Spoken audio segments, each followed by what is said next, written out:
Hai semua, hari ini Cikgu Chong akan buat satu book review yang simple untuk buku rujukan yang selalu saya gunakan untuk mengajar dan juga untuk buat video. Jadi buku ini adalah master class daripada Sasbadi. Jadi biasanya saya beli buku rujukan tu, saya akan beli sekali dengan tingkatan 4-5 lah supaya senang untuk saya ulang kaji. Jadi dalam video ini saya akan kongsikan apa yang menarik untuk buku ini dan juga macam mana kita gunakan buku ini untuk ulang kaji. Jadi mari kita lihat dalam tu.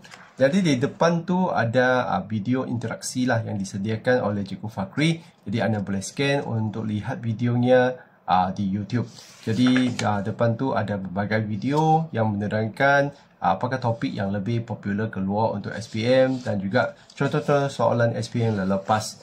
Dan selain tu saya juga suka bahagian ini di mana dia ada buat analisis untuk kertas SPM yang lepas. Jadi kalau ada analisis seperti ini, kita mudah untuk mengetahui topik manakah yang lebih popular untuk SPM yang lepas. Jadi sememangnya kita perlu tumpukan perhatian kepada topik yang lebih banyak keluar lah. Jadi kalaulah kita lihat soalan tu lebih banyak keluar untuk topik tu, maksudnya topik itu kita perlu utamakan dahulu. Jadi kalau kita perhatikan memang topik tingkatan 4 dan 5 yang lebih banyak soalan lah. Jadi tingkatan 1 sampai 3 itu adalah asas. Jadi kita mesti kukuhkan asas, tetapi topik yang lebih banyak keluar untuk SPM itu adalah menengah atas. Jadi seterusnya, apa yang menarik untuk buku ini adalah notanya adalah dalam berbagai warna. Jadi ini memudahkan kita untuk kesanlah kata-kata kunci yang lebih penting atau isi yang lebih penting. Jadi itu akan kongsikanlah macam mana kita nak ulang kaji untuk matematik itu. Jadi kalau kita ulang kaji itu, kita mesti kena tahu dulu apa yang diajar untuk setiap topik tu. Contohnya ini adalah bab 1 tingkatan 4. Kita sememangnya kena lihat dahulu setiap subtopiknya. Contohnya subtopik 1.1 ini, apakah konsep yang diajar dahulu. Jadi kalau kita perhatikan depan ni memang ada konsep dahulu. Lepas tu kita mula lihat contoh. Contoh ini sebenarnya memberitahu kita apakah jenis yang soalan yang boleh diuji untuk bahagian ni. Jadi, kalaulah kita kaji semua contoh tu, maksudnya itulah semua soalan yang mungkin untuk bahagian tu. Jadi, kalau kita nak ulang kaji untuk ujian nanti, kita perlu ulang kaji setiap contoh tu. Dan semasa kita meneliti contoh tu, kita mesti kena fikirkan 3 soalan ni. Apa yang ditanya dalam soalan tu? Macam mana untuk selesaikan? Dan kita kena fikir juga kenapa jawapannya adalah begitu. Jadi jangan kita meniru langkah kerjanya sahaja. Kita perlu fikir 3 soalan ni dan kita kena fikir selalu. Lepas kita kaji contoh pula, setiap bahagian selepas kita punya subtopik tu, dia akan ada latihan.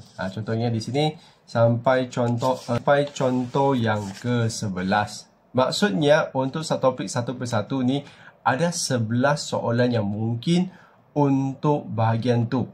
Jadi selepas tu kita akan ada praktis formatif untuk 1/1 ni. Maksudnya kita ada latihan lah. Jadi ini yang kita kena uji kefahaman kita. Matematik ni adalah kemahiran. Jadi kemahiran tu mestilah berlatih dan mestilah uji sendiri dengan latihan tu. Selepas kita meneliti contoh tu dengan fikirkan 3 soalan tu, apa yang dicari, macam mana cari dan kenapa jawapan tu macam tu, kita kena uji sendiri kefahaman kita tu dengan cuba latihan. Jadi semestinya kalau kita nak pandai semasa ujian tu, kita mesti kena pandai sebelum ujian. Maksudnya semasa latihan tu kita mesti kena jawab dengan betul, barulah kita dapat jawab dengan betul semasa ujian. Jadi itulah kenapa saya nak nasihatkan pelajar, anda perlu buat persediaan lebih awal. Jangan esok nak ujian, malam tu baru ulang kaji. Semestinya anda tak cukup masa. Contohnya 1.1 ni, kalau kita ada 11 contoh. Nak habiskan 11 contoh ni pun saya rasa perlu menggunakan beberapa jam. Lepas tu pula kita kena uji dengan latihan ni. Jangan terus buat latihan yang di hujung bab. Kita kena uji dahulu setiap satu topik tu, kita kena pandai semua tu. Contohnya untuk topik 1.1 ni, kalau kita perhatikan dia ada berapa soalan? Dia ada soalan sampai 14 soalan. Maksudnya kalau kita nak habiskan 14 soalan ni, saya percaya anda juga perlu gunakan beberapa jam. Jadi untuk 1.1 sahaja, mungkin anda sudah belajar sampai setengah hari. Jadi kalau kita teruskan dengan subtopik yang lain, contohnya bab 1 ni ada berapa subtopik? Jadi kalau kita perhatikan sampai hujung bab tu, anda akan ada lagi 1.1b. Okey, sampai contoh yang ke-24. Maksudnya dalam bab ini, kita mungkin ada 24 jenis soalan yang mungkin. Maksudnya kita kena faham cara soalan tu boleh ditanya ada 24 cara. Jadi selepas tu you cuba juga latihan untuk 1.1b. Selepas cuba untuk setiap subtopik, barulah anda cuba dengan gunakan practice focus SPM tu. Jadi itulah macam mana kita ulang kaji. Kita kena ulang kaji ikut subtopik dahulu. Lepas ikut subtopik, baru kita lihat untuk soalan akhir ni. Sebab kenapa kita ulang kaji dengan contoh soalan yang ni yang terakhir? Sebab soalan ni sudah lagi mengikut subtopik dan dia boleh keluar di mana-mana saja daripada bab tu.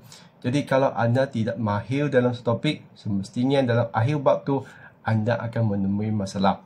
Jadi yang bahagian ni anda buat akhir sekali.